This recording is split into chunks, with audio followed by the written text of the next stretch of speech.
Mən də bu bizim qəhrəman qardaşlarımıza minnətdarlıq edirəm ki, sağ olsunlar ki, gəlirlər. Valideyni ziyarət edirlər, ailəsini ziyarət edirlər. Valideyn üçün ən böyük təsəlli onun döyüş yoldaşları, ən axırıncı, ən son xatirələrdir ki, onu bölüşürlər. Valideyn üçün böyük təsəllidir. Allah sizləri var eləsin, Allah köməyiniz olsun. Füzuli haqqında da mən danışım, şəxsən tanıyırdım. Bir yerdə çalışmışıq, tədbirlərə hazırlaşmışıq. Çox vətənpərvər bir oğul idi, şüzar idi, çörək qazanan idi. Nə bilim, o ancaq gözündə niskil var idi. O videolarda baxın, onun gözündə elə bir nəsə niskil var idi. Gedəndə də qəm var idi, həmişə var idi, Allah hamd olsun. Düşlərim biz durur, bir dəqiqə gözümün qabağındadır o. Çox vətənpərvər övlad idi. Elə o vətənpərvərliyi onun valideynləri elə deyim, öyrətmişdilər onu.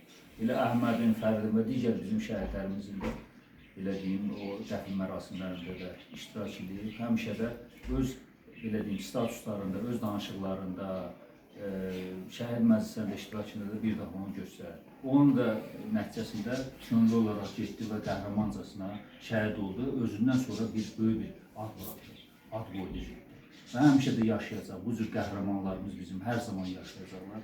Hər zaman da yaddaşlarda qalacaq. Necə ki, bu günlərdə görürük ki, onlarla yüzlərlə insan gəlib şəhidin valideynlərini, yaxınlarını ziyarət edirlər. Məzarı üstünə gedəcəklər. Bunlar adi bir şey deyil. Biz şəhidimizi heç vaxt unutmuyoruz.